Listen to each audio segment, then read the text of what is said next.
Hello everyone, it's Citizens United. It's Man City first, Leicester on Boxing Day. It's a huge chance for us to extend our lead at the top of the table. We're 3 points clear now ahead of Liverpool. Liverpool are not playing on Boxing Day because their game is off due to COVID. So a chance for us to go 5 points clear. It'd be 6 points if Chelsea don't win their game. So big game for us.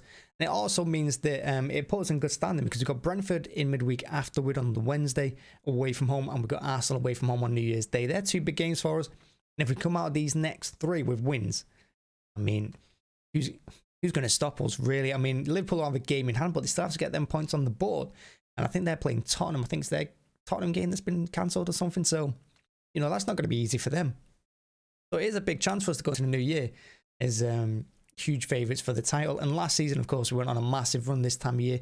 And right now we're on one as well. I think there's been 9 games won in a row in the league if we win tomorrow, Sunday, sorry. So big chance for us. And hopefully we can take it as well, because I want 3 huge wins from this little run.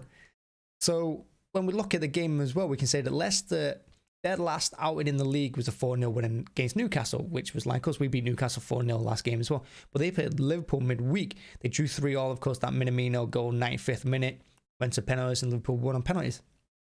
So Leicester are going to be up for this one. Or we could say they're going to be a little bit tired, a little bit exhausted. They're putting a lot of effort in that game. And it's rare to see his team come to us. We've only had 3 days off and weird ones with a week off. I've not seen that in a few years. So I think we've done well to get a break here. And in fact, we've not really got any long-term injuries still. We've still got Torres out. And more on him. I'll come back to him in a second. But, you know, I think we've got a full team ahead of us. Against Newcastle, of course, he didn't play Walker. So I'm hoping he comes back. And I'm hoping we've got Walker at right back, Cancelo at left back.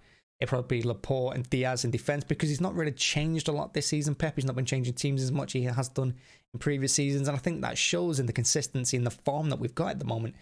And again, I've said it a lot over the last few weeks. Our defence is carrying us this season.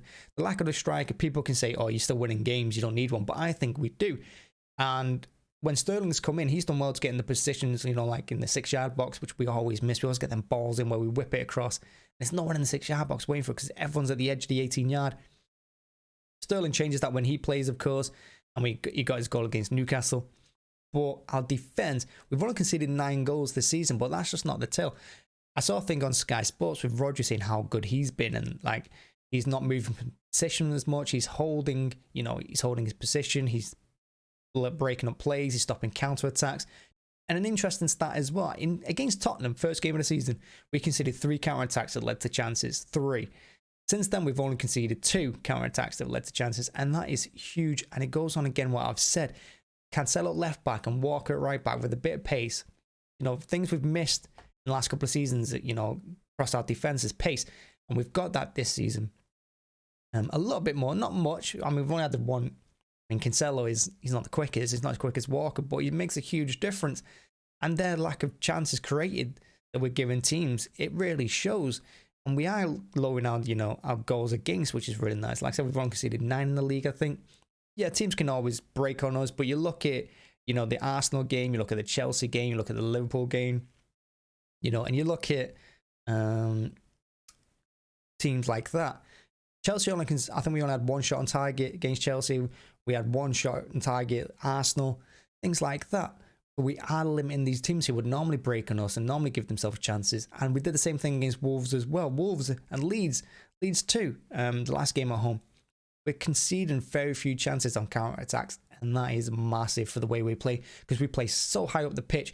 And a big part of that is Rodri's lack of movement. He's holding his position, he's scoring goals, which is nice. But he's not going left, he's not going right, he's not going forward, you know, outside his little zone, which I think has been huge for the defence. And it gives another layer of protection. Cancelo's getting up and down the pitch a lot, and obviously Walker with his pace as well. And I think in this game, I think in every game we need to play them, but, you know, we do need another left back, I think, one with pace. And I do think we still need a striker. And back on the striker thing as well, we've just announced that Torres is probably going to be going to Barcelona in January. He's asked to leave, and you know, like Pep said, we're not a team who's going to stop someone from leaving. We don't do that. You know, Sané wanted to do the same thing, so he went to Bayern. Torres wants to go Barcelona. For some reason, he wants to play for them at the moment, but he wants to go home, I guess, wants to go back to Spain. And we're going to be losing him, and he's a big loss. I said a couple of weeks ago, we can't lose Torres. We need to keep hold of him because he's a huge talent, and he's going to be really good in the future. as long as he gets coached right. And I think if staying with us, he would have been an immense player, an immense striker. He's got pace, he's got height. You know, he's good in the air. He can finish as well. He's got everything we need. Unfortunately, we're letting him go. And Pep's already said as well, we're not going to be signing a striker in January. I think that's a huge mistake. I mean, whether we've got the money or not, who knows? But we need someone. Like I said, Sterling does the job when he plays up front. He gets in the 6-yard box, but he's not the long-term answer. I mean, he doesn't really want to be there, I don't think. Yeah, he's getting a couple of goals here and there, but you can see in his play, he's not really where he was a couple of years ago. He looks a bit disinterested. You know, whether that's his ongoing contract thing, I don't know. But we need a striker in that position. Again, if you bring someone up from the youth team, I don't even care. Just put a centre forward up there and see what we do for a couple of games. Particularly at home as well. I mean, he's put a little bit more faith in youth. He's been playing Palmer a lot more, which I like. Palmer looks a good talent, you know. And he's been putting that mancity on the bench. Maybe put him on, you know, from the start and see what happens. But he's managing them like he did with Foden. So we'll see how it goes. Now, against Newcastle as well, we didn't play Foden and we didn't play Grealish because of they went out clubbing or whatever and they got in a bit of trouble with the team. So I agree, drop them. It's you know, with COVID in particular, you don't want take chances. You don't want the rest of the team getting sick because we've done really well to avoid COVID, sickness and injuries and that sort of thing this season. So I think Pep did the right thing, but I can see Foden coming back into the game. Whether Grealish will, I'm not sure. He does have a habit of playing him at home rather than away. So we could see Grealish on the left, Foden in the middle, you know, and go Jesus on the right. And that'd be a nice forward line. Rodri will definitely be coming back in, I think. I can see Cancelo and Walker at fullback. Like I said, Laporte and Diaz in defence. Now, Bernardo has to play. And I think De Bruyne start as well. I don't think it'd be Gundogan. I think it'd be De Bruyne. De Bruyne looked good against Newcastle. He had some good moments. You know, obviously he's scoring goals again. Good goals too, which is nice to see. His range of passing has improved. And like he said in the last few weeks, he's not really been on it. You know, he didn't really have a preseason. He got injured. He's had a couple of niggles since then. He got COVID. So we're giving him a chance. And it's like I keep saying as well, you know, we can let him slide. I mean, he's a huge play for us. He's for me, best midfielder in the world. We do need him. But I think he's due a bad season here and there. And I'm not going to have a go at him this season. He can, you know, he can ride on the team's success at the moment. But we're not going to be able to carry him for too long. And when he does drop out, Gundogan comes in and Gundogan always plays well. So whoever we play, Gundogan or De Bruyne, I think it's going to be fine in midfield. Now, as for Leicester, they're going to be looking to hit us on the break. And that goes back to what I was saying earlier. We are stopping teams from hitting us on the break as much this season, which is huge result for us. Because that's where we're most vulnerable on the break. The lack of pace we've got in the centre and the defence as well. But if Leicester try and do that with us, I think we're going to manage it okay. We've done it great this season and, you know, we got beat by them in the Community Shield, but I mean, that was a last minute penalty by Ake. I don't think Ake's going to be playing in this game. I think Ake's a bit bad player. I think he's a little bit like Fernandinho, who comes on at the end to show up the defence and give someone else a break. So yeah, that's the game preview for tomorrow. You know, it's just a few little things. Leicester hit and miss. They've won 2, lost 2, and drawn 1 in their last 5 in the league. So their form isn't great. I think they're sitting in 9th or something in the league. And we've won our last 8, I think it is now. So form says we're going to win. Form says it's going to be 2 or 3-0 to us. But you never really know, do you? You know, they could hit us on the break a couple of times and actually get away with it. But we'll see. I think we'll manage it quite well, though. I am expecting a win, but I don't think it's going to be huge. I can still see it being quite close. Maybe 1-0, 2-1, something like that. Now, as for the Premier League itself, I'm interested to see if it's going to get, you know, stopped because of COVID and that sort of thing. The clubs have already said they want to carry on playing. The Premier League has said they're not going to do a circuit break, which would pause it for a week. And I don't see how they can because teams are getting games cancelled left, right, and centre. They're going to have to finish these games. So it may look like, oh, this team's getting a break here, this team's getting a break there, but in a month or two, they're going to have to fit them all in a few weeks. So it's going to not benefit them later on in the season. So I'm glad we're playing our games. I'm glad we're getting them out of the way, you know, when this bit of uncertainty as well.